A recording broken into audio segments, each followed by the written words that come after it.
So I have set the recording for you, so I will send you the recording later, inshallah. Okay, thank you very much for that. Thank you. Okay, can yes, you have can you give to Dr. Mus'ab so that he can help us, please? Yeah, I have set it on record now. Okay, so thank you very much. So I think we can start now. So, Assalamu alaikum wa rahmatullah. Can you hear me? Am I audible enough? Yes, you are. So, first of all, you are all welcome to today's episode of the interactive session where we host professionals from different aspects of life to give us a talk. And the major aim of this is just to motivate those that are upcoming. Yesterday we had a session where the discussion centered around economics of working in diaspora. Today the discussion will be on the jobs out there. We will have 3 people to talk on during the session, 1 hour 30 minutes, in the first one of Dr. Jameel Yusha'u, and also 2 discussants, Dr. Mus'ab, Isah, Mafara, and Shamsuddeen Saleh, followed by question and answers, and then closing remark. So first of all, I will start by introducing our speakers. So I will start with the presenter or the prime presenter, Dr. Muhammad Jameel Yusha'u. So Dr. Muhammad Jameel Yusha'u is a mid-career professional as an ESM fellow and a candidate for the mid-career master's program in public administration and at John F. Kennedy School of Government, Harvard University, USA. He also served as the editor-in-chief of Africa Policy Journal at Harvard Kennedy School. He is a lead strategic coordinator in the Global Practice and Partnership Directorate at the Islamic Development Bank. He was at various times a lead communications and specialist and lead crowd engagement specialist at ISDB. He has worked as a senior lecturer in media and politics and program leader of the master's program in mass communication and business at Northumbria University, Newcastle, United Kingdom. That is my alma mater. Associate lecturer in global journalism at University of Sheffield and a lecturer in mass communication at Bayero University, Kano. He is the author of Regional Parallelism and Corruption Scandals in Nigeria, International Approaches to African Media Systems, and co-editor of the Palgrave Handbook of International Communication and Sustainable Development. He is currently co-editing 2 volumes on SDG 18 Communication for All. He is a former journalist at the BBC World Service, London, and one-time British correspondent for the Hausa Service and Deutsche Welle University, for the Hausa Service of Deutsche Welle University, of Deutsche Welle, Germany. Jameel holds BA in Mass Communication from Bayero University, Kano, MA in Political Communication, and PhD in Journalism Studies from the University of Sheffield, UK in 2015. In 2015, IE Business School, Spain. So you are welcome, Dr. Jameel Yusha'u, to this important occasion. Then next, our 2 discussants. The first person is Dr. Mus'ab Isah Mafara. Dr. Mus'ab Isah Mafara is an assistant professor at the University of Hafar al-Batin, Saudi Arabia. Prior to that, he worked at Afrinic. He worked at Afrinic in Mauritius and also spent some time as a postdoc researcher at the University of Cambridge. He also had his PhD from University of Lancaster, in UK, and his first degree from Usman Danfodio University, Sokoto. Prior to now, he worked at FEMA headquarters Abuja between 2007 and 2012. The second discussant is Shamsuddeen Saleh. Shamsuddeen Saleh is a mid-career development professional working with UNICEF as a planning and monitoring specialist. He also recently had international assignment with the UNICEF head office in New York and Afghanistan country office. He has also worked as a consultant with UNICEF and technical officer and senior technical officer M&E with FHI 360. He was an intern and volunteer with the Public Health Directorate, NHS Sheffield, and research fellow at Northern General Hospital, Sheffield, both in UK. Shamsuddeen holds microbiology from Bayero University, Kano, and MPH from the University of Sheffield, UK. So this is to welcome our speaker and also the two discussants. So without wasting time, I will call on the first speaker, Mr. Muhammad Jameel. Please project his screen and start immediately. أعوذ بالله السميع العليم من الشيطان الرجيم بسم الله الرحمن الرحيم والصلاة والسلام على أشرف الأنبياء والمرسلين سيدنا ونبينا محمد وعلى آله وصحبه وسلم تسليما كثيرا أما بعد. Brothers and sisters and everybody from every part of Nigeria, I would like to say a warm welcome to each and every one of you, and specifically I would like to thank Engineer Muhammad for the facilitation and all the logistics behind the scene to make sure that inshallah we hold this event. I'm so proud when I received this invitation and the effort that you are making, because if there is one way we can support our country in any way is through economic empowerment. A lot of the challenges that our country is facing today, you cannot divorce them from the challenges of economic empowerment. And if you are able to solve a lot of economic challenges that our country is facing, inshallah, I believe some of the problems will be solved.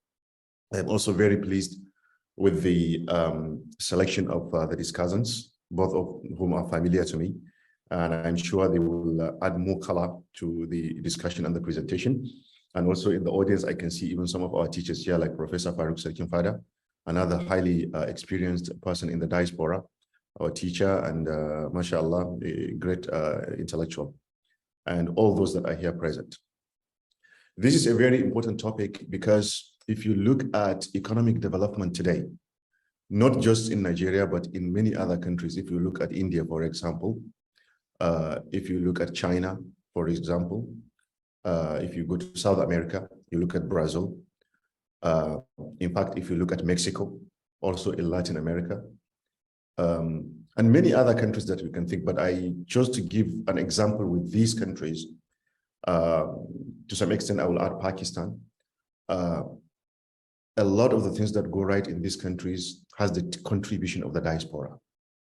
These are people from these countries that have gone to every part of the world. And I can tell you, I used to tell my friends that, you know, if you go to a country and you did not find an Indian restaurant, then perhaps maybe you are not in the right country, because there is no corner of the world that you would go without finding these people working, earning a living, but at the same time sending remittances to support their families back home, initiating NGOs and other things like that.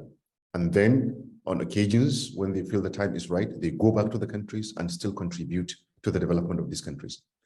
Nigeria is a very good example of that. That is why I'm coming to it last. If you look at the data, in 2019, remittances from the diaspora, Nigerians working abroad in Europe, in North America, and in the Middle East, contributed $29 billion to the Nigerian economy. It is estimated that by next year, 2023, inshallah, the contribution of Nigerians in diaspora to the Nigerian economy is going to reach $34 billion. I leave you to calculate the numbers in Naira and see what that means. But if you look at this money, yes, it's coming to Nigeria and we are happy with that. But it goes to the part of the country that has the highest number of the population of Nigeria in diaspora. So this topic and today's discussion is not about helping people to leave or flee the country. No, this discussion is about contributing to the country. And I would like to quote His Royal Highness, the 14th Emir of Kano, Alhaji Muhammad Sanusi, in one of the lectures that he delivered. He said that if the Europeans will come to our countries to to plunder our resources, take our wealth, and build their countries. He doesn't see any reason why our people will not go to the European or North American countries also. This one, we are not plundering, we are working legitimately also to make money, to make wealth, and bring it back to our country and develop it. So this, I'm just bringing this information as a kind of a background before we go in. I have structured my presentation into different segments. I will look at some of the global institutions that you need to be familiar with, you need to know about, so that you can target based on your expertise. I will divide them into categories. After that, I'm going to discuss about the type of skills that you need to get into some of these agencies. How do you find a job? What sort of strategies do you need? What is the application process? And also some tips that could be useful to you as an individual. So I will start first of all, especially with the area that I am most familiar with, and I'm glad that there are people also from those institutions. First of all, I would like to look at multilateral development banks and international financial institutions. These are very important institutions because, first of all, they are economic institutions. So if you are able to join this type of institutions, you gain a lot of experience, but economically also you will be able to learn the skills and tools to bring back home. So here I'm talking about institutions like the World Bank, the African Development Bank, European Bank for Reconstruction and Development, Inter-American Development Bank, Islamic Development Bank, West African Development Bank, Arab Bank for the Development of Africa, Asia Infrastructure Investment Bank.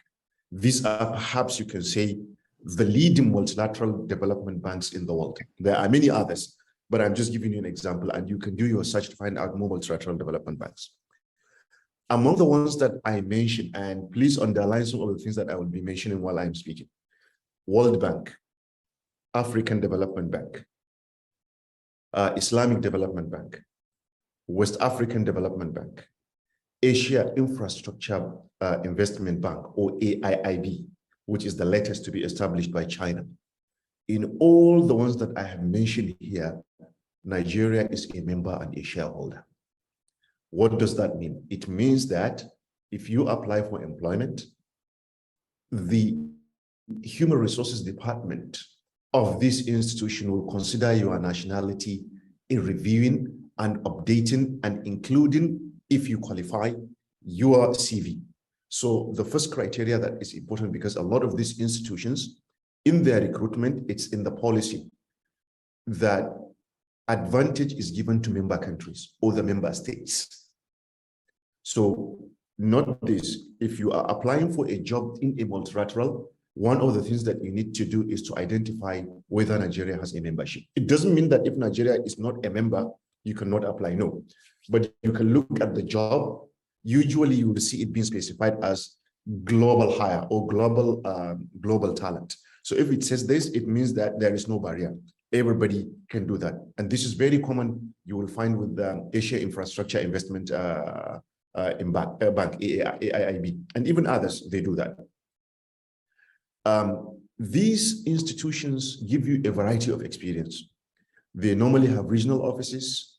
They can post you to any of the regional offices, and the contract they give usually can be categorized. I will summarize them into three. They provide international contract.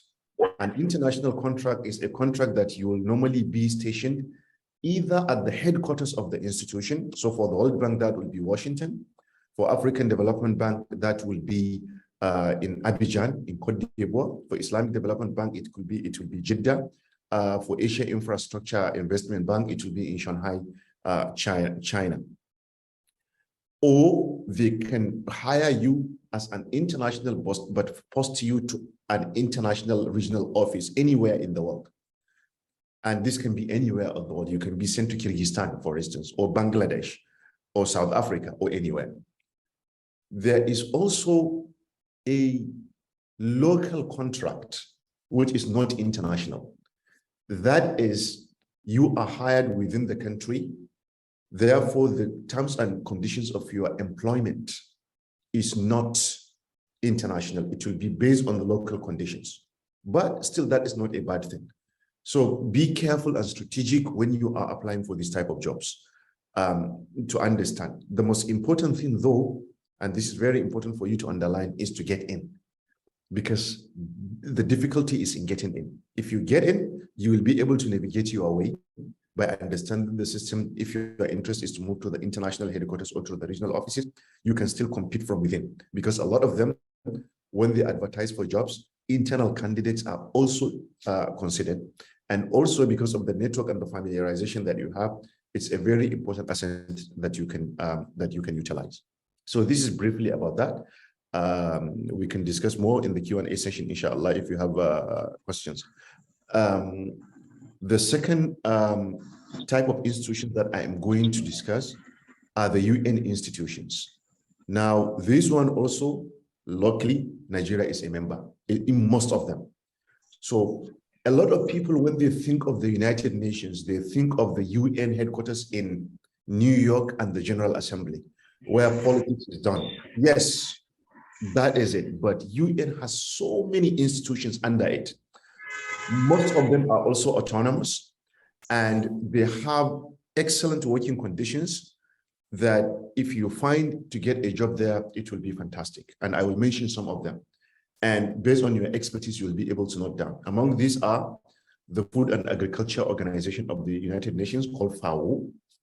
You have International Civil Aviation Organization, ICAO. You have International Fund for Agricultural Development. You have International Labour Organization, ILO.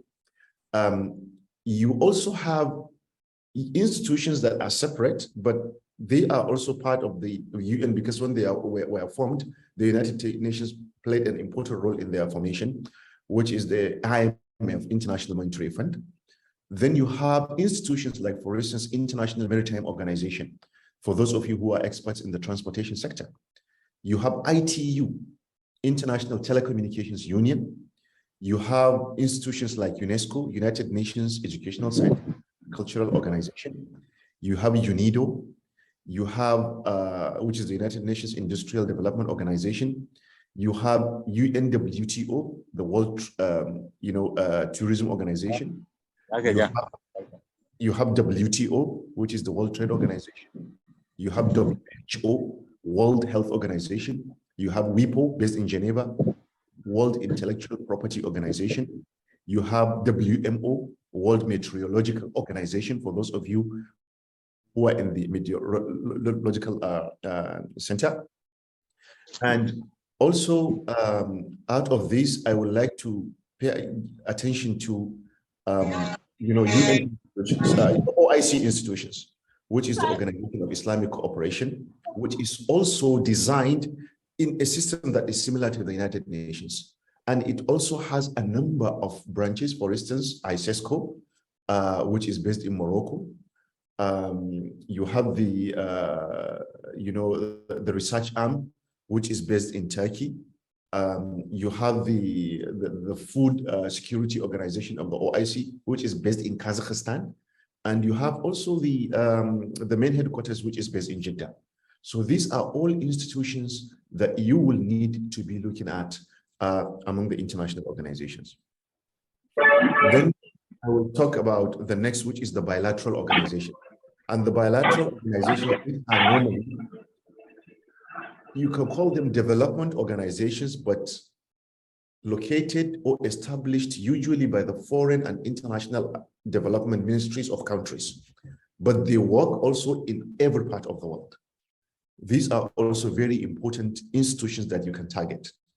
Among them are, for instance, the International Development Research Center, IDRC, the China International Development Cooperation Agency, Danish International Development Agency, European Aid Development and Cooperation, French Development Agency, the Dutch Gesellschaft International, I don't speak German, so forgive me, it's called GIZ, German International Development Agency is a very good agency. It's normally you will see it written with GIZ in capital. You know, the International Development Associations in the Netherlands Ministry of Foreign Affairs. You have institutions like the Norwegian Agency for Development Cooperation. And if we move to the Middle East, you will find institutions like the Kuwait Fund for Arab Economic Development. You have in Europe, Italian Agency for Development Cooperation, AICS. You have International Cooperation for Development Fund. You have the Saudi Fund for Development. You have Spanish Agency for Development Cooperation, Swedish International Development Cooperation Agency, the United Kingdom Department for International Development, DFID, I think they changed the name recently. It's located in the Foreign and Commonwealth Office.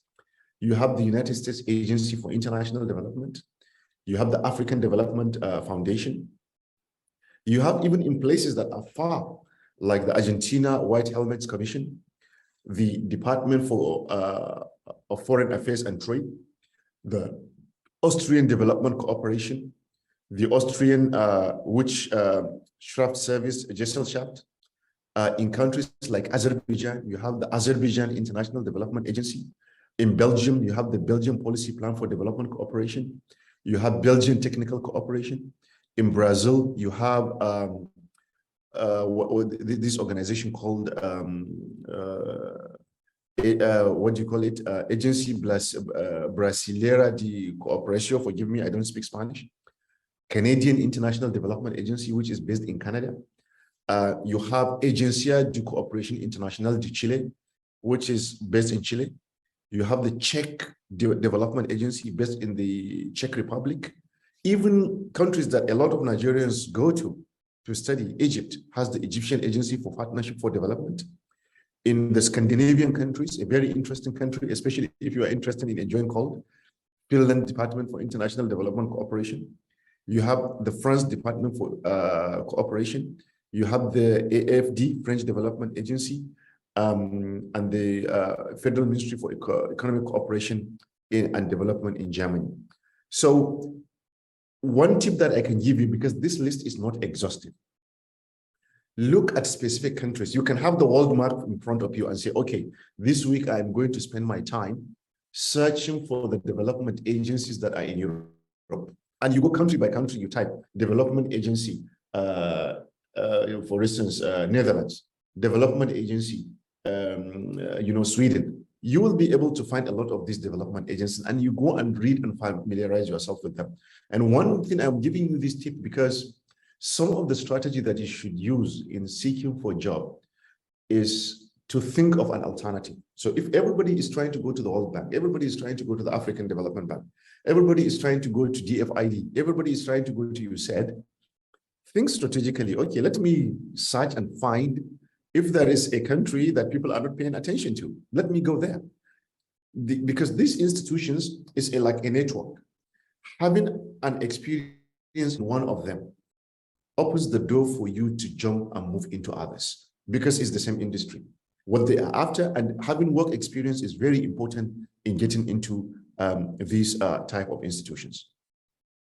So the next category that I'm going to speak about are institutions that are called regional and intergovernmental organizations. So some of them like the African Union, for those, we are all from Africa. So this is an opportunity, like the Economic Community of West African States. This is something that you should, really pay attention to. You have for instance, recently, African countries have come together to sign a treaty about the Africa Continental Free Trade Area, AFTA. These are things you should, pay attention to and search to see what opportunities are there. You have the African, Caribbean, and Pacific Group states. So these are regional and intergovernmental organizations that you should also pay attention to. The next thing that I'm going to speak about is very important. Although these are institutions that you can apply, I can understand that sometimes being away from the headquarters of the institution might be a little disadvantage, but that should not at all discourage you in any way, no. Because there will be people who are within the countries as well, who are students, who can also apply for these jobs, and it makes it easier for them in terms of processing for visa and the other logistics to hire those people and then post them into different locations in the world. So searching for a job, I can tell you that the best and the most important means is through education. What do I mean by education? Is searching for scholarships, or if you can pay for yourself to go into these countries and study there. This is very important because it's much easier for you to join the system or to find your way, whether to the institutions I have mentioned or into the normal workforce of these countries, if you are within. So here is an example, for instance, for those of you who studied in the United Kingdom. If you are within the United Kingdom and recently they brought back the student experience visa, which many of us benefited from when we studied there, where they give you 2 years visa if you have a degree from the UK. And this is an automatic employment visa. And you can use it to get a job anywhere in the United Kingdom. And then from there, once you get a permanent job, you know, the institution that employs you will give you straight away a visa sponsorship, after which you just rely into the society and continue to work. This applies to most European and North American countries. And by here, I'm referring to the United States here or Canada that is next door. In the United States, if you come in as a student, by the time you graduate, they give you a visa. You apply for a visa called OPT, which is called Optical Practical Training. And they give you 1 year to remain in the United States after your graduation, in which you search for a job, get work experience, and then you find your way also into full-time employment. So this is something really to look for. In Canada, usually, especially for postgraduate education, if you get admitted into postgraduate education, it's like work experience. So from there also you can streamline. And the advantage of Canada is once you are in, you can do the talent program as well, and you can become you can get the permanent residence within 3 years, from which actually you can even go and become a citizen of the country. So education is very important, and this is something that also later at the end of the discussion I'm going to return into to discuss some tips and important suggestions for you to consider. Now there are two very important points that I wanted to give you in relation to all the institutions that I have mentioned at the beginning of this talk. Search for those opportunities, because don't think it's just easy for you to jump in. No, you have to build yourself. So how do you build yourself? Most of these institutions, either permanently or from time to time, they advertise for two types of programs. The first program is what is called the Young Professionals Program. The World Bank does it. The African Development Bank does it. The Islamic Development Bank does it. And a lot of international development agencies actually this is the most strategic way of getting into these institutions. People like Ngozi Okonjo-Iweala, people like Dr. Mansour Mukhtar, our former finance minister, they all went into the World Bank through the Young Professionals Program. The Young Professionals Program, depending on the institution, is like a 1 year or 2 years program in which you get trained in several departments of these institutions. You are allowed to work for, depending, sometimes 6 months or 8 months in a department that you select. And then you move to another department until you finish. It's like another degree program, but within the institution.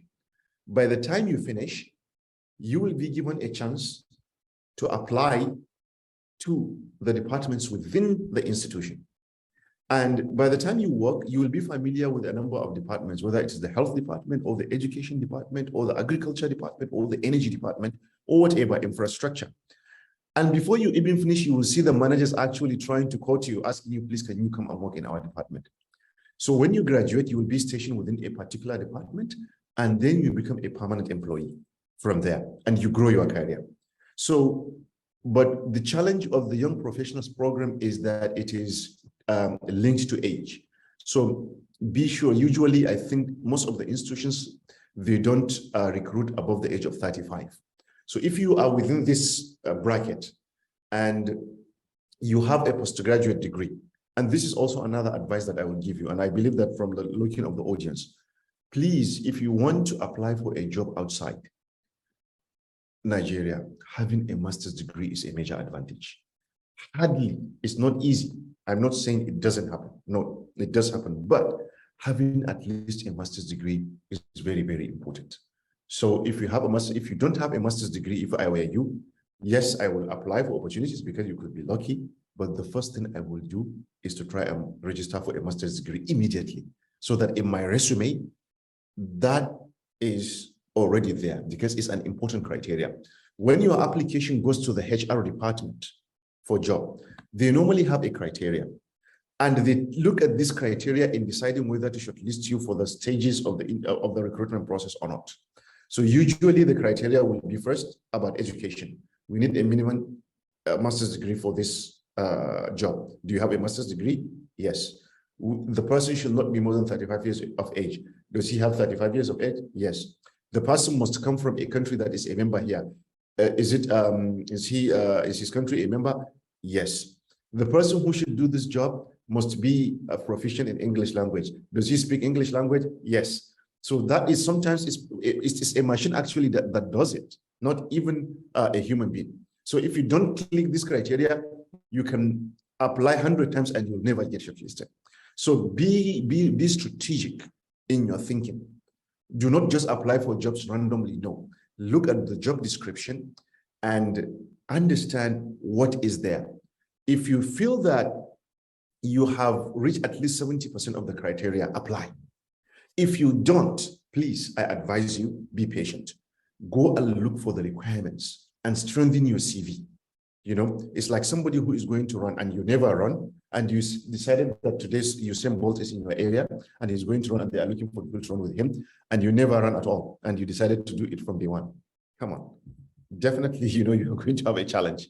You may not even have 3 or 5 or 10 good steps before you fail. So make sure you are ready. And I have a very good friend who applied at the Islamic Development Bank. I always give example with him of what strategy.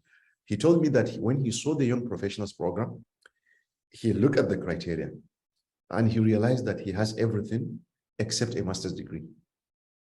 What did he do? He didn't apply. He invested all his energy searching for scholarships everywhere, and he was lucky to get a PTDF scholarship. And he went to the United Kingdom, studied for his master's degree. He came back. Within 2 years after the completion of his master's degree, he was shortlisted for the Young Professionals program when he applied. He is now a senior specialist within the bank. There is another, lady from Kaduna State that is now worked at the World Bank, and she has now moved to another institution. That was exactly what she did. She looked at the criteria, and she spent throughout the period of studying her PhD just acquiring skills that are related to the Young Professionals program of the World Bank.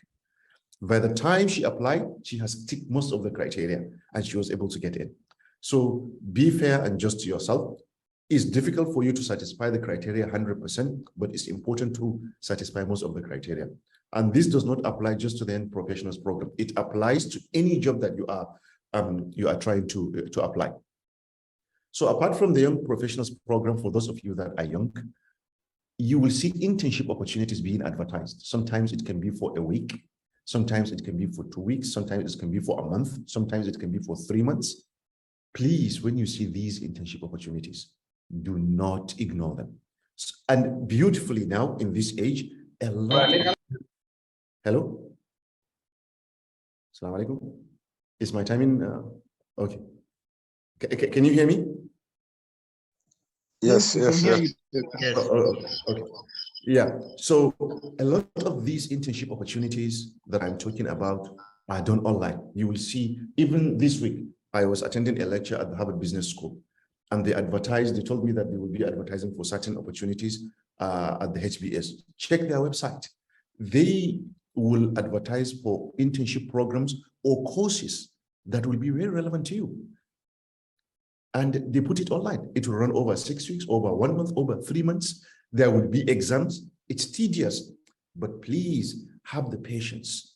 Let it be in your resume so that, you know, in your LinkedIn page, you write that I have attended a course at the Harvard Business School on this and that. I have attended a course in Google on this and that. Let it be prominent, you know. So look for this. Sometimes they will say, if you apply, the course will cost $2,000 or $10,000, but there would be a scholarship for African students or students from developing countries. If you succeed in getting the scholarship, you will only need to pay $50 or $100. Please go and get the equivalent of $50 and get it ready and apply. If you manage to get in, this very internship or online course will be the gateway that will open the doors of opportunities for you. Because either through the program, they will tell you that there are recruiters that are coming interested in your specific skill that you are doing through that online course. Or they will keep you in their database at least. So when opportunities come, they will be sending you emails. So these are things that you should not ignore. Looking for internship opportunities. And do as many of them as possible. Are you in university now? Have you just graduated? And even people in employment right now, don't ignore these things. They are very, very important. Fill your resume. Please, we spend a lot of our time doing here, wasting time talking. Yes, we need to socialize. We need to talk to friends, but please moderate it. Instead of, spending your time 5 hours, 10 hours immediately after work, you go and sit in Majalisa and talk to your colleagues. Please reduce it by at least 2 or 3 hours. Go and enroll in an online course so that you can update your resume. I hope this helps. So now I'm going to, because I know the time is quite short, I'll go into the next part of the presentation, which is how to find a job. This is also very important. If you make the azma, you make the intention that you want to start applying for a job, the first thing that I will advise is you go into the website of the institution that you apply for. When you go into the website, the first thing that you need to do is to create what is called job alerts. You will find a section in the website of most of the institutions, not just the ones that I have mentioned, anyone. Go and put your email details, your contact details and everything, and they will ask you to specify what type of jobs are you interested in. You click those that you believe, and be very, very, very select 3 to 5 good areas that you believe you have the skills and the expertise. Click on it and subscribe. You will be receiving, so once you do that, you don't have to even be visiting the website all the time. Because once there is a job advertised in your area, you will receive an email alert with the list of jobs. So all you need is to go and read carefully, study the job description, and get them, and submit the application. The second thing that you need to do in identifying a job is to be familiar with websites that advertise for international jobs. One of these websites is called UN Jobs. So just go into your internet to Google and put UN Jobs. In UN Jobs, not just UN Jobs are advertised, no. A lot of institutions advertise for jobs on the UN Jobs. So you can spend your whole day, believe me, searching and identifying jobs that you cannot even imagine exist. So these are things that should be in the favorite of your browser, whether on your mobile phone or on your internet, UN Jobs. Another place that you need to be familiar with is a website called Impact Pool. IMPACTPOOL. Impact, the word impact, and pool as in pool, POOL. The last time I did a search for it, when I was given a similar talk to a group of young people, there were over 3,600 jobs available as at that time. So you can imagine. So the jobs are out there, is finding them. Inspira UN is another website that you can register and find a lot of jobs. The next thing that I will advise you is, say, for instance, you work in the pharmaceutical industry. Probably in the team here, there are pharmacists. This is an industry that is very specialized, and beautifully, the pharmaceutical industry is huge. Almost, especially in Europe and North America, and now the Middle East is coming up heavily. And they recruit a lot. And the beauty of this kind of industries is these are industries that are very skilled. So even if you study pharmacy in Nigeria or in Ghana or in other places, the fact that you study this area is already an advantage.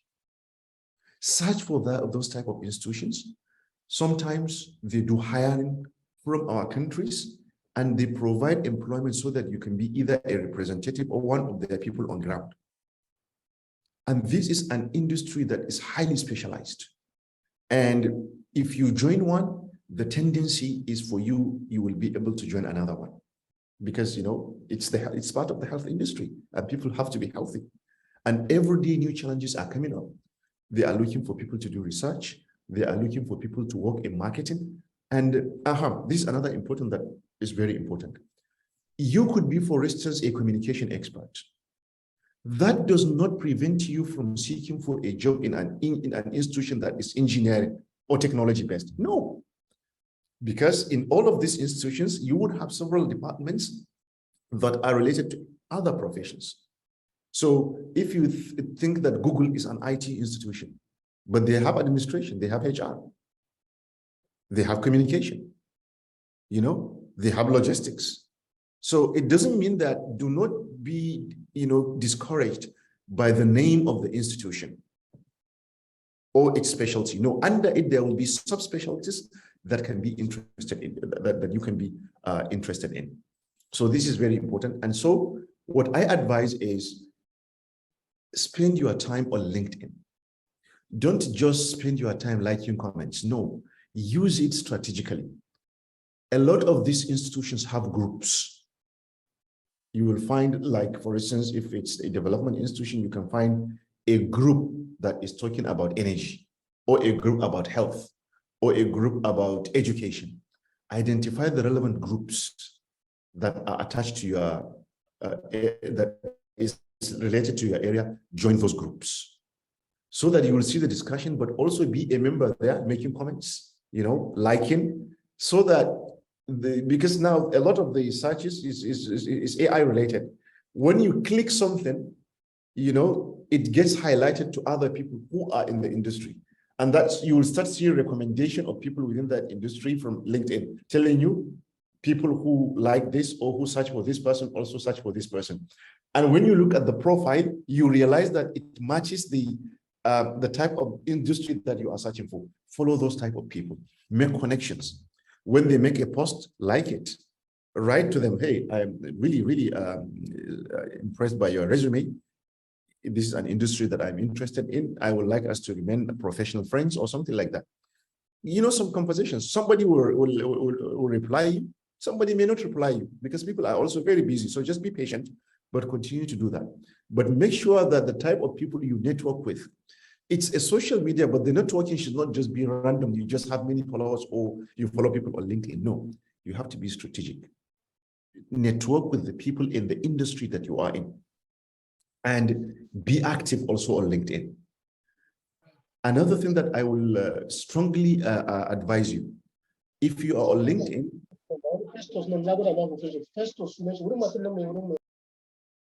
when you are on LinkedIn, another very important strategy, and this I was given this advice by professional advisors, HR advisors. Please be regular. Don't leave your LinkedIn page for a long time without comment. No, please. But be professional, because employers are looking at that. How active you are is important, because job hunters are looking at that, because it's an indication of behavior. Are you an active person or a passive person? Do you get it? So there is something called email that job hunters normally send. If your profile fits and is always up there, you'll be lucky one day you will receive an email say, hey, we are seeking for application in this type of jobs. Would you be interested?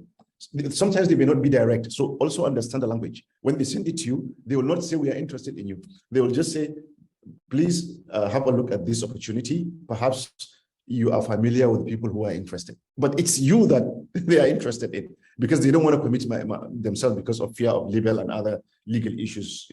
So they are very strategic. The second thing is try and identify people that know you or who know you, who work with you, to give you recommendations. These are testimonials about your personality, about your character. So references now are not just given by referees when you apply for a job. No, you could even lie. But get people that you worked with, your teachers, your peers. In the section, if you go at the bottom of the LinkedIn, you will find provide recommendation to so person. If you know the person, and please be patient, look for a person who knows you, who can, because if it's not normal, it can easily be identified that I don't think this has worked with this. So get to people who know you, who work with you, to give you that recommendation, just 2, 3, or 5 lines. Hey, Mr. Muhammad Ibrahim is a very hardworking, intelligent, and team leader. Let them also specify your qualities in the recommendations. Get as many recommendations as you can, because employers also look at that when they are looking for people to employ. Now, through this networking, if there is a job opportunity in one of those institutions, you look at your network. This is something that I will tell you, and I'm sure many of you have met with this disappointment, that I have applied to this institution 20 times and I have never been invited. This is part of the business. Networking gets you more job than 1,000 applications. I read a report by the German government about getting into World Bank. The German government was concerned that not enough Germans are working at the World Bank, and they commissioned a study. And I was reading this study, and what I found interesting, they said, hanging around the coffee shops in Washington, D.C., near the World headquarters, is a much easier and faster way of getting a job at the World Bank than applying 1,000 times on the website. Because if you are in the coffee shop, you are likely to meet somebody who is a director or a manager who has jobs that are available and wants to hire somebody quickly. He doesn't want to go through the long HR process of 1 year or 6 months sometimes before he goes to the job. So networking, before you apply, contact somebody within the organization, whatever organization it is, and say, this now links up to the idea that I was talking about. Who is in your network? Hello, or hi, or salamu alaikum, whatever type of person it is. I have seen this opportunity in your organization. I'm interested in applying. But before I apply, I don't know if you will have some 1 or 2 minutes, either to advise me on what you think is the right thing to do, or any tips that will be helpful. Believe me, from that, you will be able, sometimes there is already an internal candidate for the job. It's just to satisfy the criteria that the job is advertised. You will be able, perhaps, if you manage to get a time with the person, to advise you, or you can say, oh yes, if you want to come into this organization, you need to do 1, 2, 3, 4. It will help you. This is very, very important skill that you need to master. And be patient. A person who is searching for a job doesn't get angry. If you don't get what you want, it's not your chance now. Move to the next one. It takes 1,000 efforts, but 1 luck. Understand this. So do it 1,000 times. Your goal is that 1 luck that will click. I have known people who got opportunities through WhatsApp. Somebody shared something on WhatsApp, they look at it, they apply, they get it. So that is their luck. So make sure you do that. Now, the next thing apart from LinkedIn is also, please, I know most people are on social media, follow other social media channels such as Facebook, Twitter, YouTube, Instagram, and go for their employment channels and and attend and follow. That way you will see a lot of opportunities. The next thing that I will suggest is also to attend a job fair. And usually now it's even done online. So if you see an institution such, what are the job fairs available coming up from any part of the world? Go and put, apply, attend. The minimum you get is your email address is now in their database. And they do this also so that they can get a lot of people into their mailing list. So future opportunities come up, you are already there. There are 2 very important websites that I would like to recommend that you be familiar with. these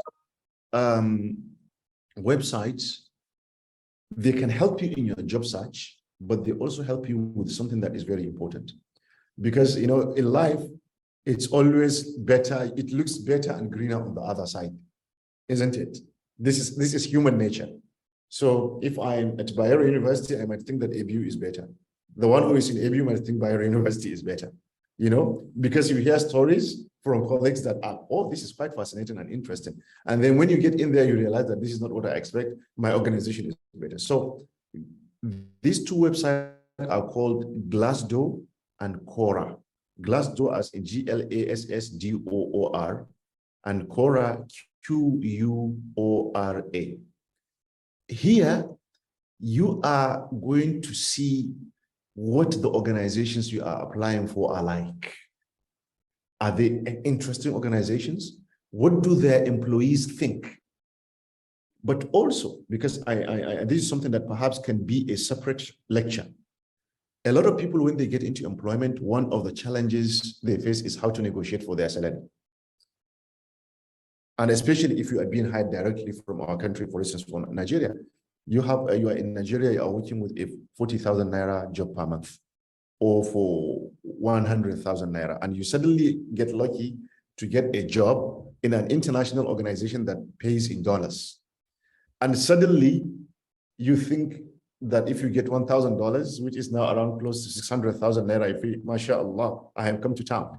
What you don't know is you have already shot yourself in the foot, because the minimum bar for that type of job is, for instance, $5,000. You have changed yourself $4,000 without knowing. And then when you go into the organization, you realize that your colleagues are being paid more because you don't know how to negotiate. You don't know what is the standard there. The importance of Glassdoor and Quora is you will see the employees talking about the organization, the salary structure, how you should do the negotiation and everything. You will also see some of the jobs being advertised, or it will give you access to organizations that have jobs in different parts of the world that you are not familiar with.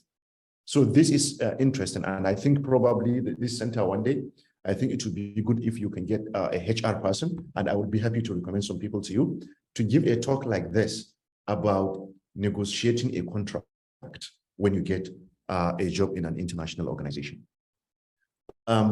So this is something that I think that you need to be familiar with. And then I will go to the next part of the presentation, which is some of the skills that you need.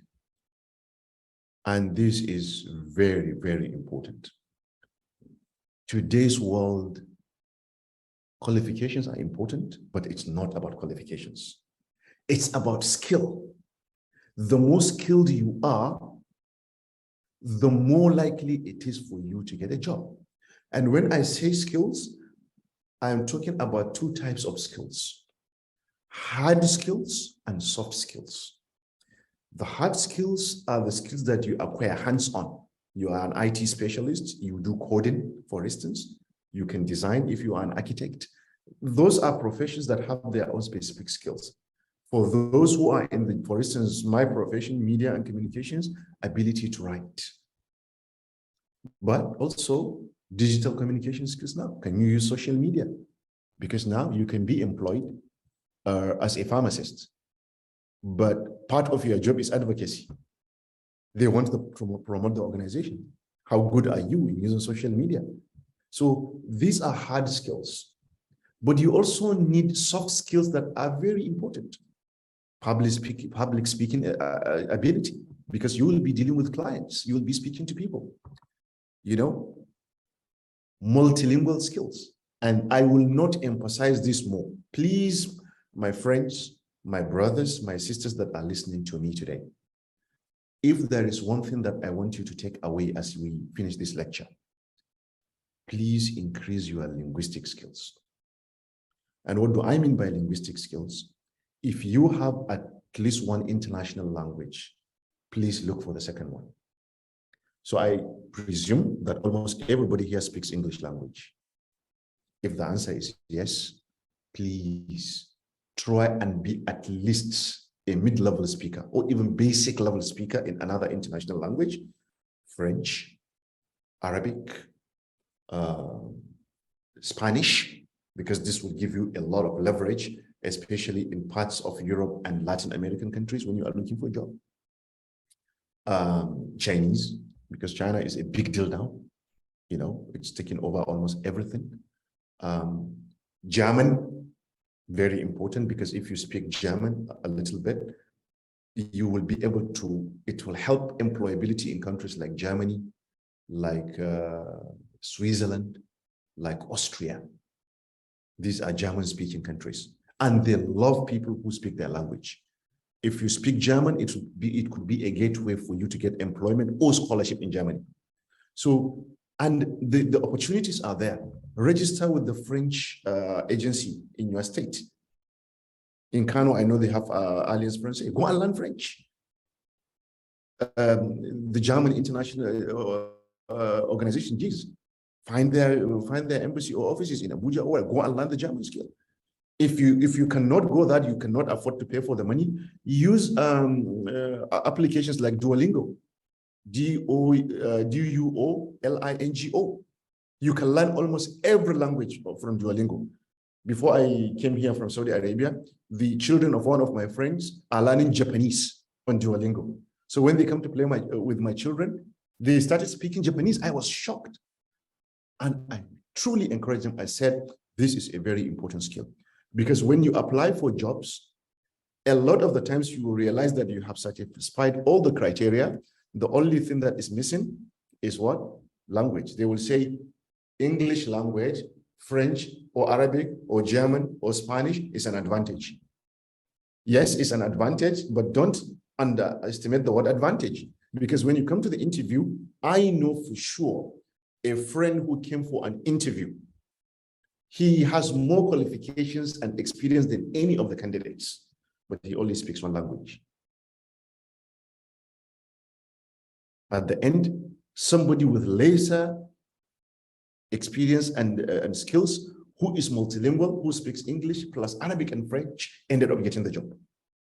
You don't want to give yourself, you don't want to be the person crying because of a language. And I know somebody, one of our senior people in Kano, who applied for a job that hardly can anybody beat him. Why did he lose the job? He doesn't have a second language that is required. So please, you are all young, you have time. And I'm not saying that you should be proficient now, but be able to speak a little bit of it. Because when you get into these organizations, some of them, they have facilities to train you in another language. If you already have a start, they will just take you to the mid-level. I know one of the former senior officials from Nigeria. I was surprised when I had him speaking French, and he told me, yes, in the organization that I worked, they trained us in French language. They even paid for us to go to Paris and spend 6 months so that we can practice. So give yourself a head start right now. In fact, within the language industry, believe me, if you take this advice, this is something that is very interesting, and I hardly see somebody who is unemployed in this if he is within the industry. That is the interpretation and translation industry. All the organizations that I have mentioned today, and almost all other organizations that have international presence, they require interpreters. Because you would find, for instance, I'll give you an example at the highest level, you just surprised sometimes that the president of China is visiting Nigeria and you see him speaking to President Buhari. And they said they are laughing, they are exchanging banters, and you say, oh, what's happening here? But either the camera has shown or it has not shown, there is somebody behind on the side who is doing the interpretation from one language to another.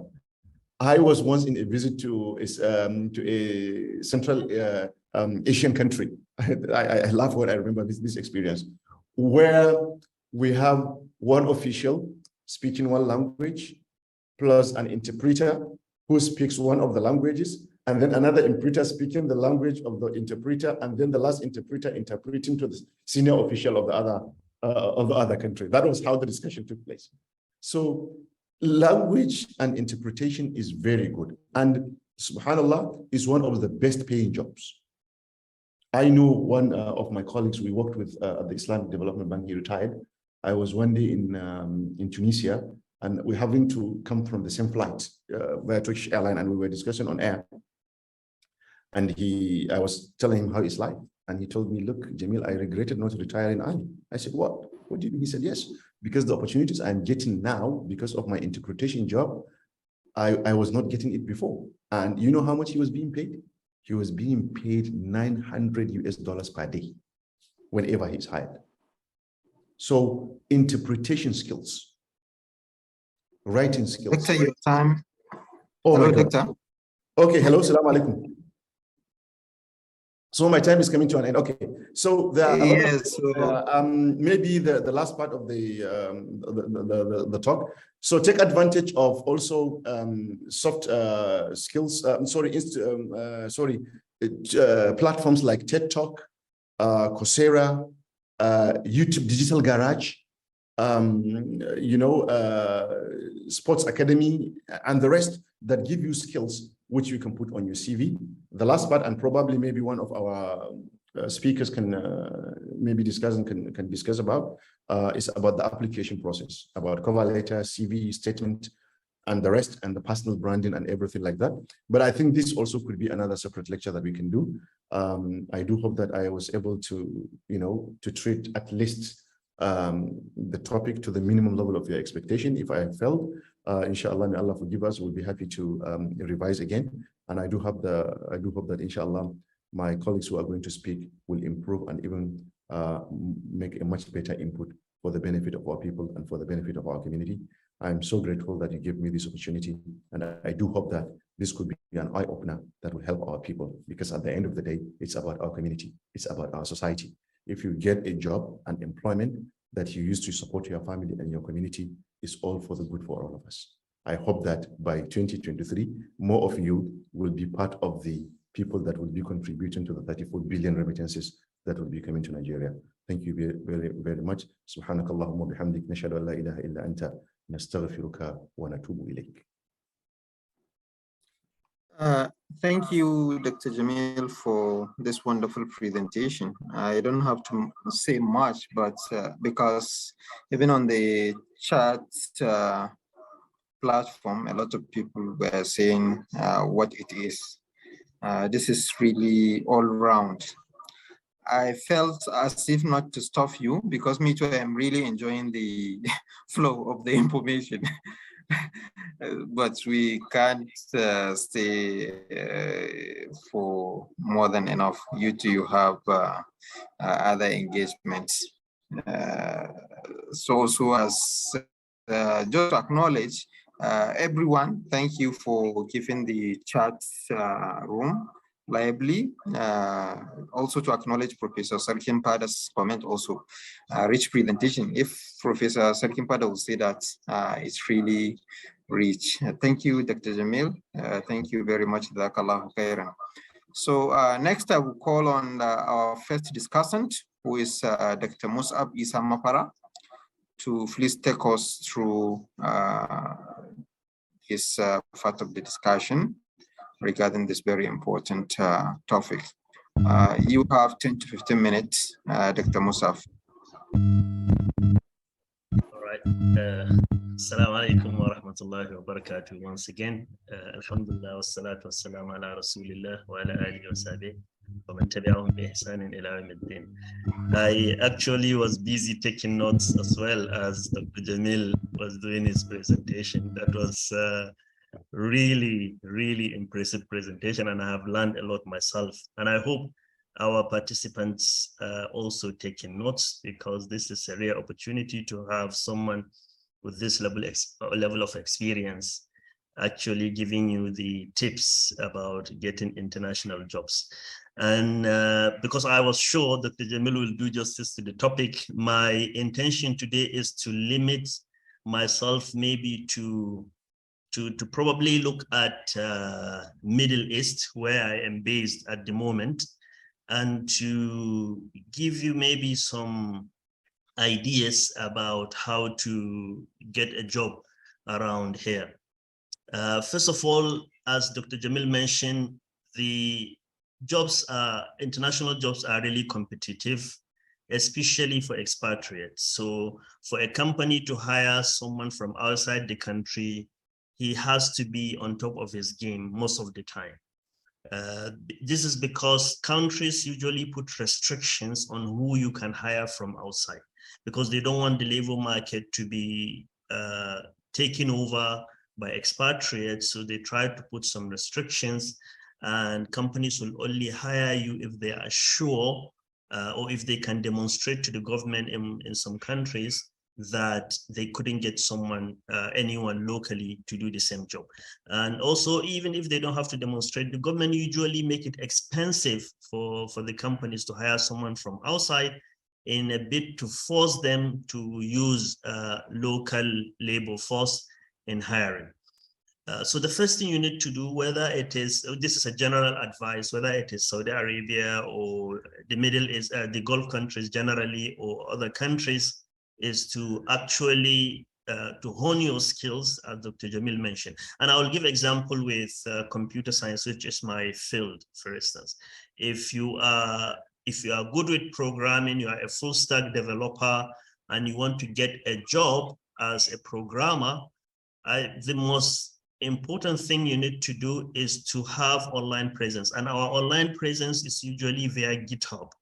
So you should have a GitHub account where you show the projects that you have worked on, and also so people who are in computer science, they know what GitHub is. It's a kind of a versioning platform where you collaborate with others to develop software. It's just like Google Docs or Google Docs, but for programmers, so to say. You can do some work, build a project, build a website, build an app, and make it available on GitHub. You make the code available so that potential employers could see what you have done, and they could from there get in touch with you and probably offer you a job. And one good thing about our field is that even if you don't move to another country, people could offer you a job wherever you are, and they pay you for the services that you have rendered. I know people in Nigeria who are on websites like Fiverr. Fiverr is a kind of freelance website where you go to demonstrate your skills, and you get jobs for people, you deliver, and they pay you in US dollars. So that's one thing. You need to hone your skills, and if you need to show those skills via GitHub, if you are a developer. If you are into the field of computer networks, for instance, you need to do professional certifications. And the most popular of them is obviously Cisco certification. Cisco being the number one manufacturer of networking equipments. Their certifications are highly valuable. Actually, people with maybe up to professional certification. So as you know, we have a CCNA, which is like associate, the beginner certification. We have CCNP, which is the professional, and we have CCIE, which is the expert certification. If you have, even if you get to the professional level, Cisco Certified Network Professional, you could get recruited even via LinkedIn, as Dr. Jameel said. I know people who got job from outside of Saudi Arabia via LinkedIn. They just try to identify the companies, the telecom companies that you could work in, and try to find people who work in that company via LinkedIn and establish communication with them. And eventually they got jobs to come and work here in Saudi Arabia. Not only Cisco, because at the moment, Huawei is also coming up, and they also have their certifications. And actually now they pay better. You get better pay if you have Huawei certification in some cases than when you have Cisco certification. Because I know someone with Cisco certification at the CCIE level who actually went on to certify with Huawei, and he switched job to work on Huawei equipment. So try to get certification. If you are into databases, try to get database administrator certification, such as Oracle certification or one of my SQL certification. Now, this is not actually limited to computer science alone. If you are, for instance, an accountant, you have your professional certification that you could do. And these certifications for accountants really pay well, even pay more than, I know people who earn more than those who have certifications in computer science. So find out in your own field, is there any professional certification that you could do to stand out among the crowd? Try to pursue them. Usually they are expensive and they take time, but nothing good comes easy. And the harder you work, the more success you get, inshallah. Man jadda wajada, the Arabs said. Whoever strives will eventually achieve something in life. Now, in the Middle East, generally, recruitment through agents, unless if for some specialized skills, as I said, maybe you have the highest qualification in your field, or maybe you have a PhD, you can apply directly to the universities. Maybe you apply for a job as a lecturer. They usually start from assistant professor if you have a PhD, or maybe you apply for postdoc in some universities. For other jobs, there are still other jobs in Saudi Arabia, but they usually come through agents. Unfortunately, agents usually charge money for them to get you to Saudi Arabia, but sometimes it's still worth trying. There are different categories of jobs also that agents can get you. If you have some skills, maybe you are an electrician, or you're a plumber, or you're a mason, or you have some technical skills, maybe, you know, those skills that we usually get from, we say, polytechnics, for instance, they could link you up with a company here in Saudi Arabia. The agents will ask you to pay some money. The company will get a visa for you, and you move to Saudi Arabia to work in those kind of jobs. And there are other jobs that are usually taken over by Indians here. They are usually, I think they call the visa general visa, I think general work visa or something like that, where you come in and work as a laborer. So people, I know most of the people here are graduates, so they may not come here to work as laborers, but I'm just giving out this information. If you have people that you think this job may fit them, they may come on to do the job. So if you come in, they are difficult jobs. I will be honest with you. You do a lot of work. Saudi Arabia is very hot, but they may be fit for some people. And you could always contact agents, those people who get visas for Umrah. Some of them also have some connectivity with employers here, and they may ask you to pay some money, and they eventually get you here. The payment here for laborers, there's no minimum wage here, but usually I think they do well. It's not compared to maybe their situation in Nigeria, maybe they will find it okay here. But this is something that I say with great care, because Saudi Arabia is a difficult country. I think it will not be proper for me to say everything here, but before you come, especially for menial jobs, try to find out. For women, I will say no, please don't come to Saudi Arabia for any menial job. It's a very difficult condition. We have had stories of things that happened in the past. Now, going back to professional jobs, I think it's important to mention people who may be in the medical field as well. Sorry? Okay, people who may be in the medical field, they also come through agencies, and the agencies usually charge a lot of money before they come, but the salary here is really so good that whatever you pay in Nigeria, I know sometimes they charge, especially for medical doctors, they could charge you up to 4 million naira, the agents. But one thing is, in 3 months, you will recoup all your money. So if you think you have the money for that initial investment, I will advise that, as Dr. Jameel said, we are not saying you should escape from Nigeria. Actually, even if you leave Nigeria, Nigeria is always with you. You keep remitting money, you do projects in Nigeria, which adds to the economy. So if you plan to come here as a medical doctor, there's so much money to be made. I will be honest with you. No matter how much you spend before coming, in a few months, you will recoup all your money. And after that, you enjoy what you have earned. For nurses, there are also opportunities for nurses.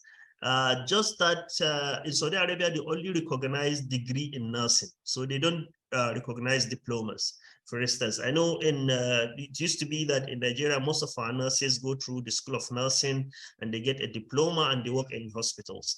In Saudi Arabia, they don't recognize that. They only recognize BSc in nursing. And also these jobs, you could get them through agents. Most of the jobs in the Middle East, with the exception of UAE, UAE used to be that you can take maybe a 90 days tourist visa, and then you go into the country and search for a job. And when you get the job, you do the conversion and get a working visa. But that is no more the case in UAE. You heard about the new visa regime, especially for people who are less than 40 years. There is some restriction of going into the country. But there are people also going to countries like Bahrain, like Kuwait, and other Gulf countries. But all of this has to be through agents, especially, as I said, for jobs that are not highly skilled. Unless if you're applying for a lecturer position, or for if you have some top certificate or top certification in your field, then you can get direct. Doctor, 2 minutes. Sorry, how many minutes? You have 2 minutes. 2 minutes. Okay, I think I'll round up. And then lastly, one way of getting away from Nigeria, if you can afford, is to try to get scholarship. Unfortunately, scholarships are mainly given to people with 2-1 minimum and first class. So I know for people who do not have this, it may be difficult. If you have the means, or your family have the means to send you abroad to study, that is one way of getting a job in the country. And in Saudi Arabia, for instance, there are universities that give a lot of scholarship, like in Fahd University, they do give a lot of scholarship. In UAE, you have Khalifa University, they have a lot of scholarships. It's like they're even waiting for people to apply, especially Khalifa University. They have, their scholarship is almost on an ongoing basis. It's not like they have a season for application. Saudi Arabia, King Fahd, King Saud, they open from time to time for you to apply. But in Khalifa University, they almost have ongoing scholarship that you can always apply. And then also for just my last point, for undergraduate, Saudi Arabia has now opened its doors for undergraduate applications. You just need to be following the website of the universities. They usually advertise around this time of the year for people to apply. You need to translate most of your documents to Arabic. When you come here, you need to do Arabic for 1 year or 2 years, depending on the university. And that could be an escape route for you because international degree always counts in searching for job and employment. Thank you very much for giving me the opportunity. And thank you all for attending. I wish by this time next year, all of you should have a good employment courtesy of the lectures that you've listened to today. Thank you very much.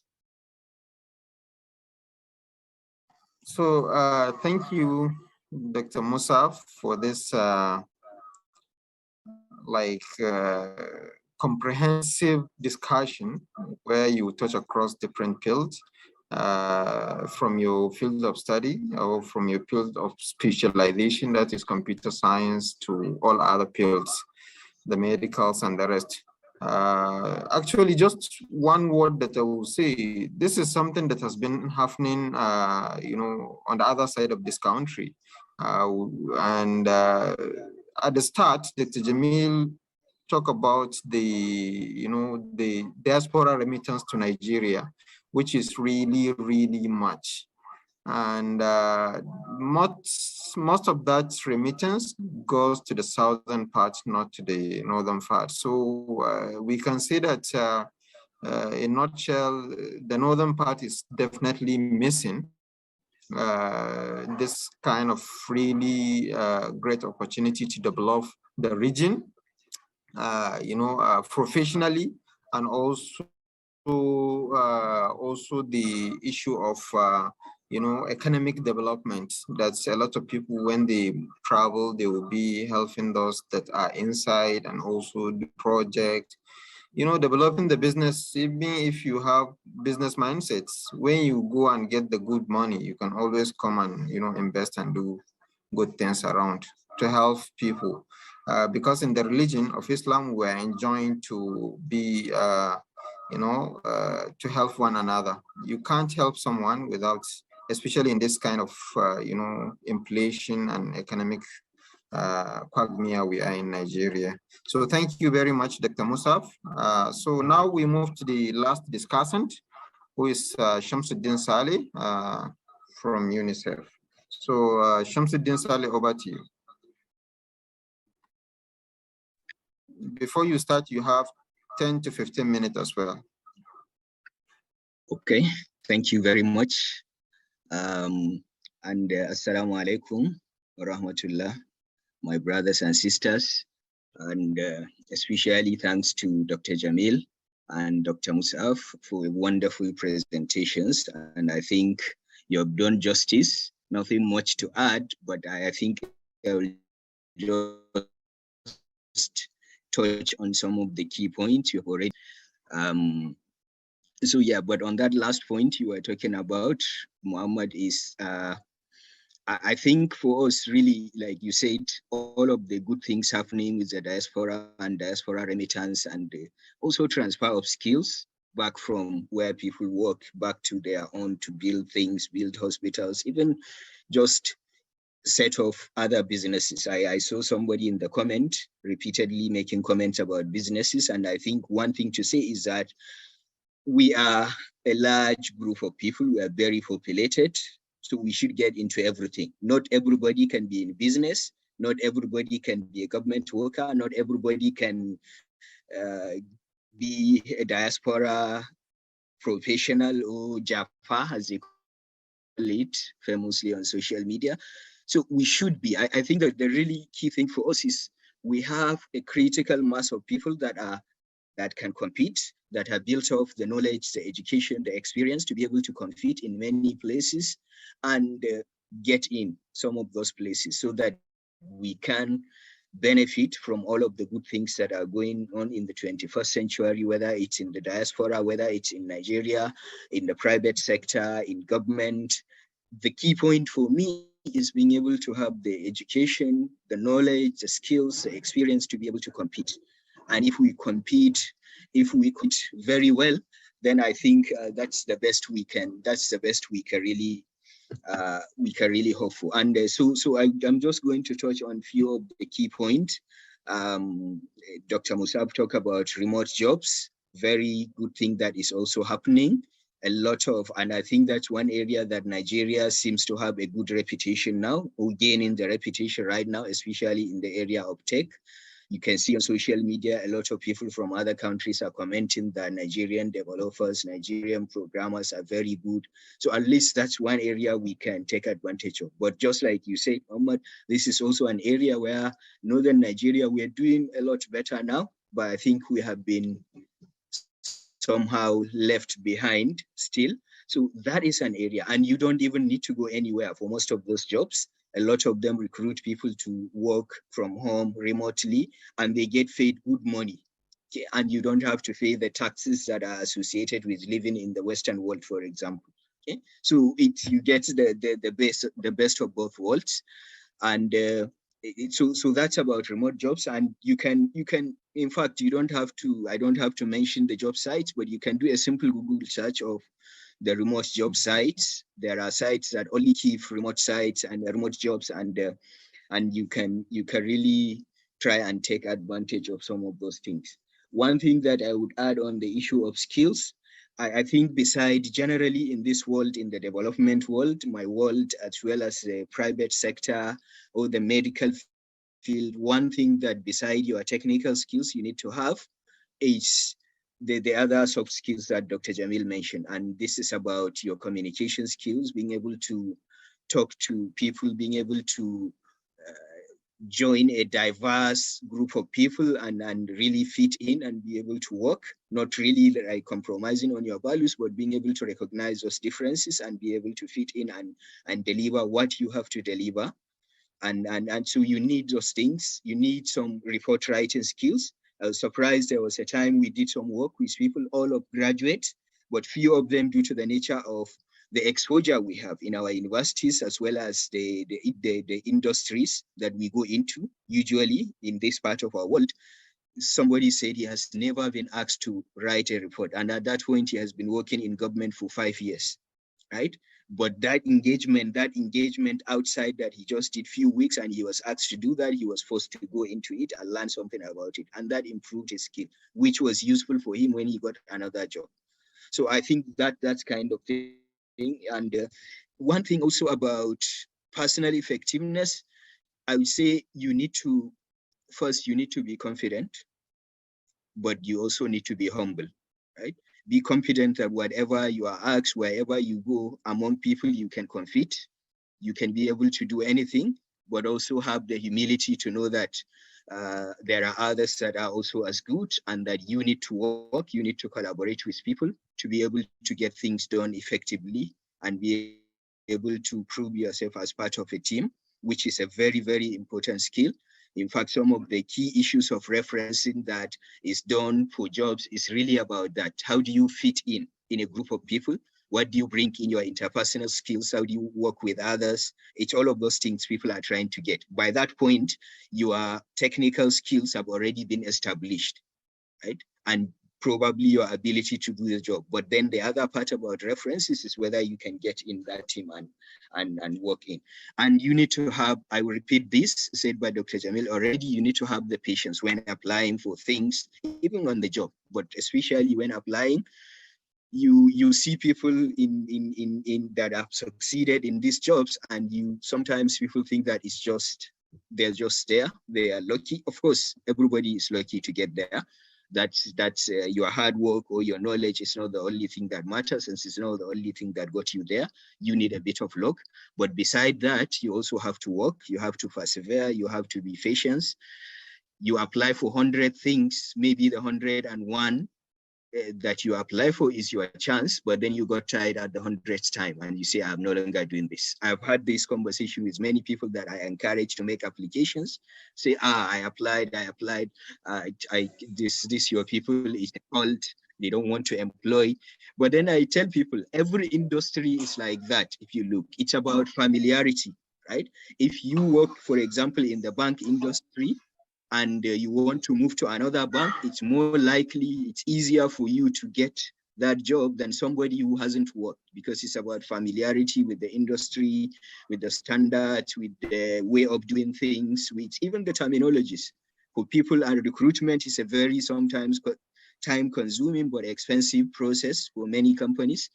So sometimes their risk management is to get somebody with as much familiarity with their system as they can. And that's why you see that phenomenon of people that are, for example, in the development world, people that are in private sector, they get to have more opportunities and they get to get more jobs than you. You see them moving around, but you think that, why are they not giving us this? They are just sharing it between themselves. But that's not how it works. Once you get in, you get to know that as well, because for them to take a risk on you, you don't have the experience of their world or even of that technical area. They would rather take an opportunity with somebody that they have reasonable confidence can get the job done at a satisfactory level, even if they don't think he can be exceptional. So those things are there. To move on laterally, I would add some. So Dr. Jameel said getting in is the hard part, and that's absolutely true. And I think one of the things that I would just add to all of the good things he covered is that volunteering is a good way to get in. Okay. I already had my master's by the time I got into this world, but I started as a volunteer, right, in that international organization. And also this is a connection with the network. But I didn't start in the international organization as a volunteer until I started in a local community organization where I met the person who asked me to apply for voluntary work in that international. So you can see how things cascade down. You volunteer in one small place, you meet somebody that has a bigger reach than you and see your potential, and then ask you to, recommend you or even just point you to some direction. Sometimes somebody doesn't have to do, people do not have to do anything for you. Simply putting you in the right direction, giving you advices, that's sometimes what we miss. Right? And so that's a very important, I think, idea to take. And also one comment I would make with these days is imagine people the generation of our parents, for example, getting into these multilateral organizations. Now, all they had to rely on was newspapers, right? And even those newspapers for jobs applied in their own country if they don't have access to international papers. Now you have it at your fingertips. You can subscribe to all of these job sites. You get even an email. You don't even have to go there. You get a job alert. You look, you apply to where you fit in, and you just keep on doing it, developing, building yourself, but also applying to things. Okay. So yeah, just generally, I think the whole key point being made here is that, yeah, success is, like they said, success is when opportunity meets preparation. And then with a bit of luck, you get in. Another area that I would add for the United Nations, for example, there is what they call the UNV for volunteering. That's UN volunteer. There's a whole website, UN volunteering website, can go in. Sometimes they do national volunteering, so you can only get that part in Nigeria and then others international. For example, my office is getting a UNV from another country in this October. Okay, so people will look at those things, they would apply, they don't succeed at first, and they will say it doesn't work, but it always does. I remember there is this lady, I went to Afghanistan for an assignment for a couple of months in my organization, and I met a lady from Afghanistan that told me that she has applied to UNICEF so many times. One time she even got to the last stage, but then they gave to somebody internally. She really wants to work there, but feel that the jobs are just for people that are in, and she cannot get it.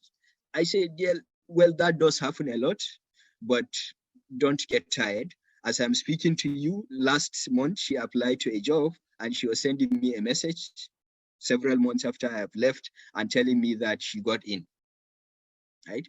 And she did also ask some advice. That's where people that, you know, the network, internal people get in.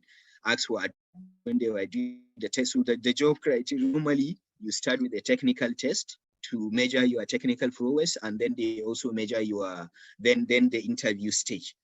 So during that stage, you just simply ask, you are already good in that area, your technical knowledge is up to that level that you can compete in. All you need is a pointers. Where do you focus in? What does this organization really focus in their area of work? And then you just focus in that in your preparation. For interview, what kind of interview approach?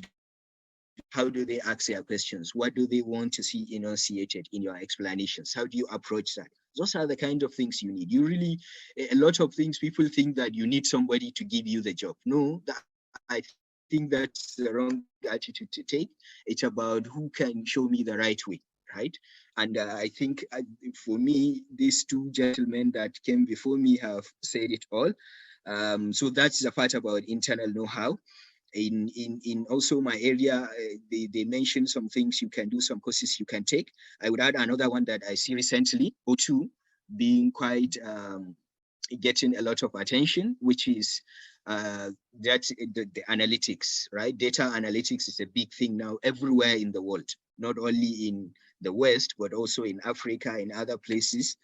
Analytics is important, and it happens in every industry, in the private sector, in banks, in manufacturing, in medical, in development, in IT, everywhere data analytics applies, even in agriculture, things like that. And so when you learn some of those skills, even if that's not your area, it adds to your advantage. But if you want to go fully into that area, there are courses that you can do. Also, people pay for that, but you can also get scholarships depending on your level of income. Like I know the Google Data Analytics course, and for those that want also postgraduate education, like master's or postgraduate, there is this course called the MIT Micro Masters, and they do it, for example, in data development and economics. And if you do that course, you really get an advantage. You can go into development, you can go into private sector, because it's about data analytics as well, and about understanding the big picture in economics, in development issues, in even government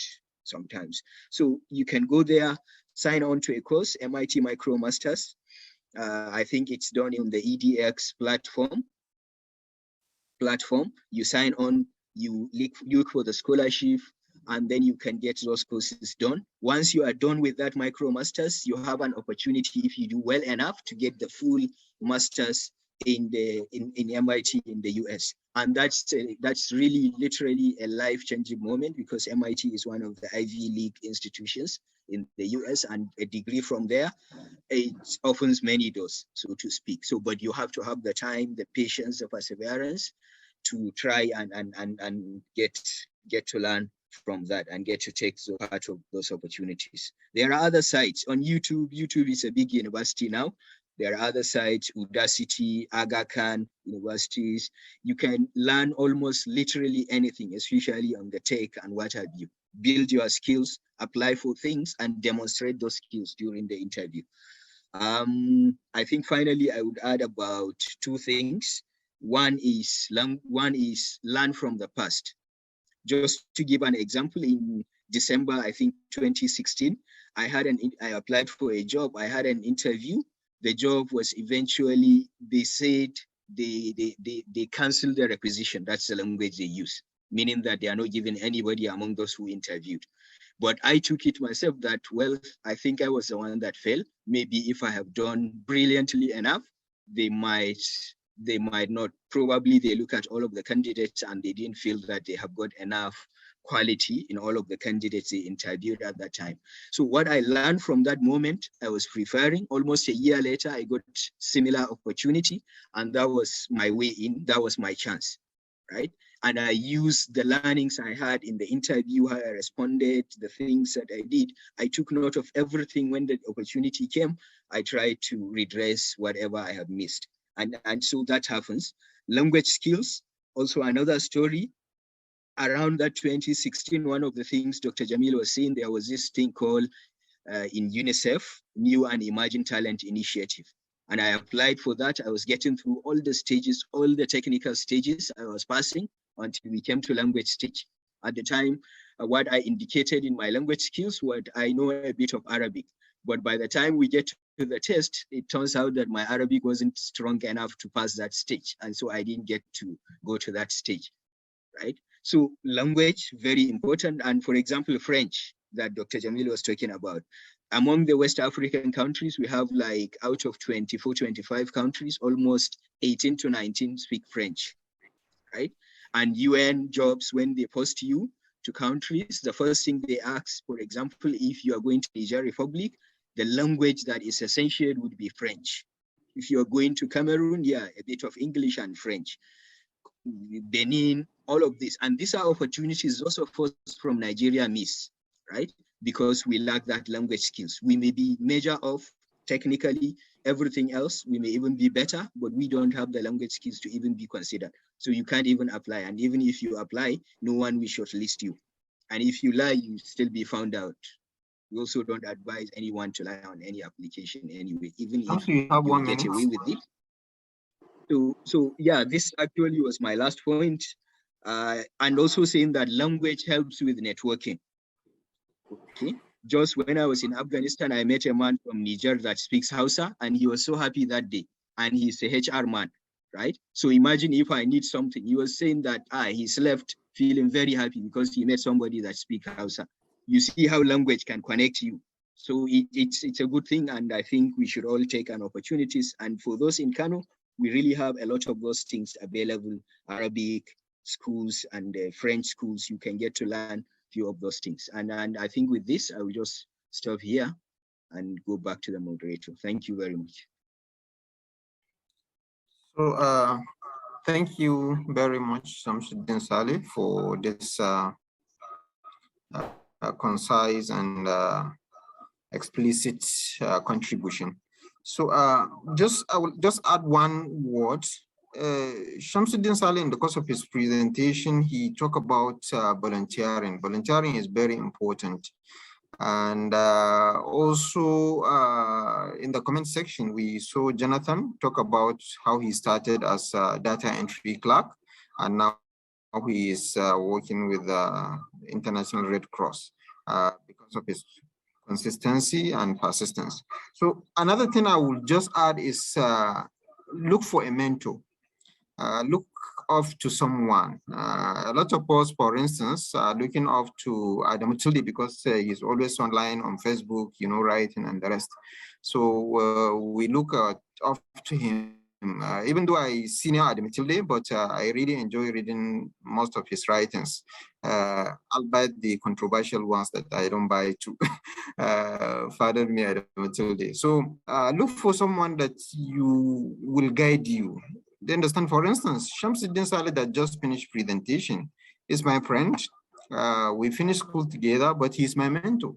And I always say it the way it is, that he is one of my mentors, and he has really helped me in innumerable ways. For those that know me very closely, he shaped the way I look at things, especially with regard to jobs and the rest, which is really important to my life. So thank you very much, Shamsuddin Saleh. Thank you, Dr. Jameel, and also Mus'ab. So just take 5 minutes for question and answers. So if you have question, can you just raise your hand and then we give you opportunity to ask question.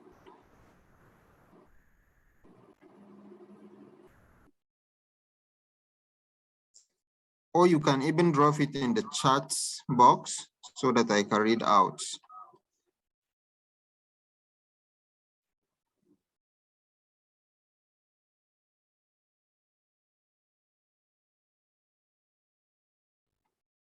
I think probably, okay. Okay. It seems like the session is really explicit, self-explanatory. So I think we don't have anyone asking any question. There is somebody called Yusuf. There are a few people who have raised their hands. Okay, I can't see them. Let me check. Okay, yes, I can see them. So, Yusuf, can you unmute yourself and talk? Yeah, I already unmuted myself. Okay. Yeah, good evening all. Good evening. Thank you to organizers of this program for this excellent opportunity to listen to people like Dr. Jameel and Shamsuddeen Saleh and Mus'ab. I have been following Dr. Jameel for quite a long time. And for over a decade, I noticed how he moved from postgraduate student at University United Kingdom to his PhD, to his lecturing job, and to Islamic Development Bank, then now at Harvard. Please, I have a question regarding Dr. Jameel. We have feelings that maybe if you want to enter this kind of industry, you need a background in development studies or economics. But I noticed Dr. Jameel studied communications, and we used to hear that communication is not that important in these kind of organizations. What is the secret? That is one. Two, I don't know. He has this kind of insatiable taste for knowledge. I know he's always reading. I have been following him for more than a decade, and from Masters in Banking and Finance to his MBA to Harvard to I think Sheffield in the United Kingdom to his PhD.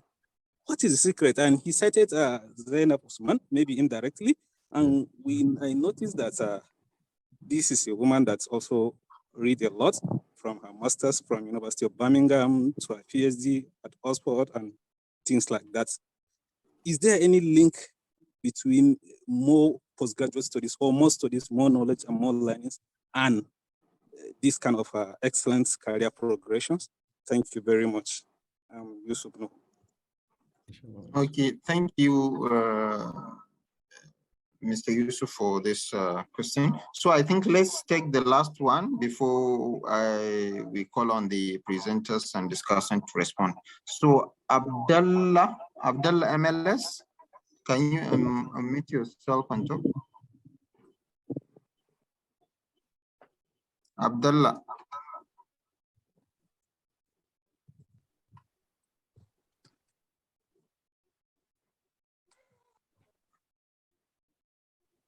Let Dr. Jameel start answering the questions because of time.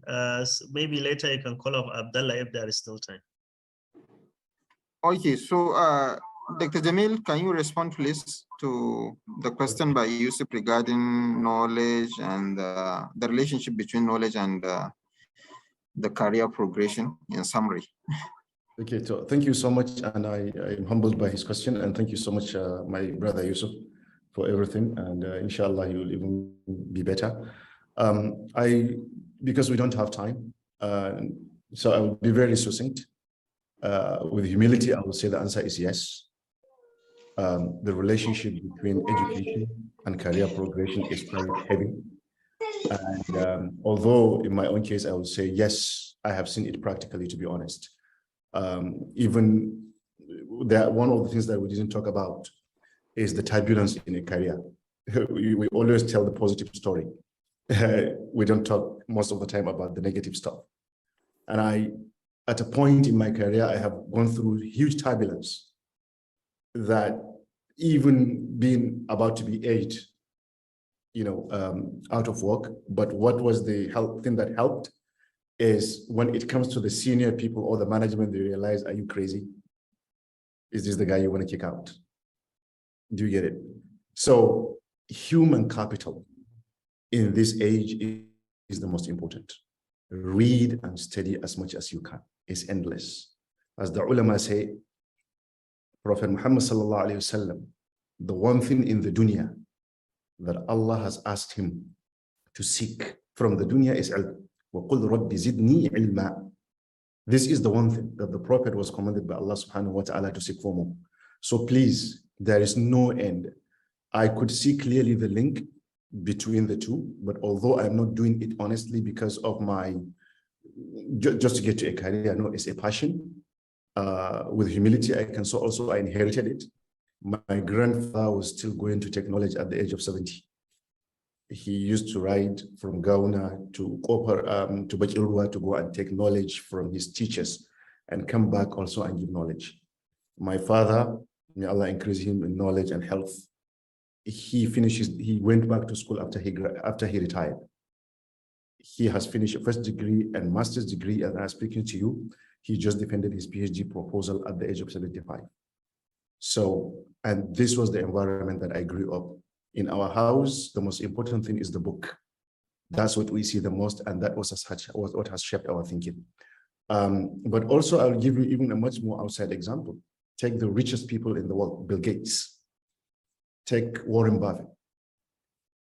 If you follow their LinkedIn website, you will see the number of books they read in a year, minimum of 50. President Obama, when he was the president of the United States, he makes sure that there is at least an hour or 30 minutes in a day in which he reads. President Bill Clinton, one of his advisors was being asked about why he was successful economically and in other ways in the United States. He said the secret is one thing, he reads a lot.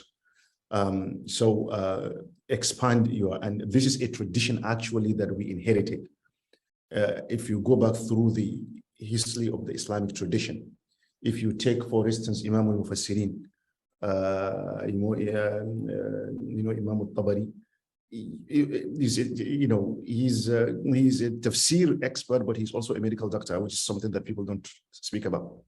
So really expand, search for knowledge, look for it. You will never regret it. And personally, it makes me happy. There is nothing like makes me happy that sitting in a class and learning, or talking to students and giving them the little that I know. To answer your question also about communications and development, I remember when I got admission to study mass communication at Bayero University, somebody told me that his father said he would rather his son or daughter washes a car than study mass communication because it's considered a useless profession. This was the sort of mindset. But in every single profession that you know, no matter, even if it's like Shavel, this is something that perhaps maybe as our society will say is something at the lowest level. Do it to your best. Believe me, you will succeed. So there is no profession that is insignificant. And I would like to motivate you even further. In this age, there is no institution. I have worked in many institutions. I have visited many countries. And one thing that I kept seeing is communication. Even the two books that I'm writing right now, together with another professor that are coming out very soon, they are about this. The Sustainable Development Goals, they have missed the role of communication as an important pillar. So in all the development institutions that you see there, there is a communication role which you can apply for. And I'm not saying this is to communication. In every discipline that you have, Do it to your best, perfect yourself, push yourself, you will find an opportunity within that profession. So whether you're a communication expert, I know people who studied either communication or journalism, who are heading the largest country department in one of the MDBs. Literally, the projects are under them. So there is no barrier, honestly. So this is something that I think if there is anything that I would add, I would be happy to maybe some other time have a conversation about this. If you permit me, Mr. Chairman, I want to give you some takeaways before I go in just 1 or 2 minutes. I understand that Amazon is coming to Nigeria. So those of you who are in Nigeria, please look out for these opportunities. A lot of the multinationals are expanding. Nigeria is a large market, and a lot of them, despite the challenges of insecurity, might be coming. So please be on the watch out. Apply. I would like to see our people taking advantage of these opportunities. Apply. Nigeria is a huge market. The second takeaway I want to give you, which is another gateway of getting into job, go to the website of the World Bank and African Development Bank. There are a lot of consultant jobs there, especially for the World Bank. You will see it as ET consultants or ETC. These are either short-term or long-term consultancy jobs. They can be for 1 month, they can be for 3 months. This is one of the ways to get it. So review and see the ones that you qualify. Put in your CV. One, you get, if you are lucky to get in, you get a job that they will be sending to you and they pay very well. And through that, you develop your network that can help you to get into the most senior professional jobs that will support you. I love the presentation by both Dr. Mus'ab and Brother Shams. These are very important because they brought a lot of examples and customized information, which I think you should pay attention to when you go to the video. But one thing that caught my attention is the issue of risk taking. I think in our own part of the country, we don't take risk. What do I mean by we didn't take risk? I'll give you an example. I have met people, very good friends, for instance, from the Southwest, and I'm here with a lot of them. We are very good friends. I know people, a medical doctor, doing very well, sold her assets, took a loan from Guarantee Trust Bank, used all the collaterals. To do what? To get to an Ivy League, either MIT or Harvard or Yale. That I was very happy with that example that Shamsu gave. This is a risk. But what is it? The likelihood of her getting a better job when she came here was very high, because there is already a bias, a positive bias, I would say. If you come through this institution, their admission process is like a recruitment.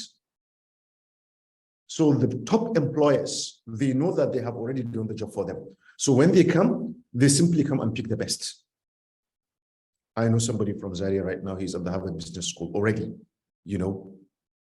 giving me a lot of information and telling me about the opportunities that exist simply by coming to. I was sitting in a class just 2 days ago at the Harvard Business School on strategy execution. I felt myself and another friend were like grandfathers in the class. So when the professor came in and was asking questions, all the young people around us, everyone is in Google, in Amazon, in all the top places. So by the time you take the risk, but you come to these type of institutions, the children and the people that are sitting around you are already working in the places that you want to get into. I was sitting in a class. I didn't know another person that was next to me. It was like, it happened when Nancy Pelosi was, visiting Taiwan. And I was lucky.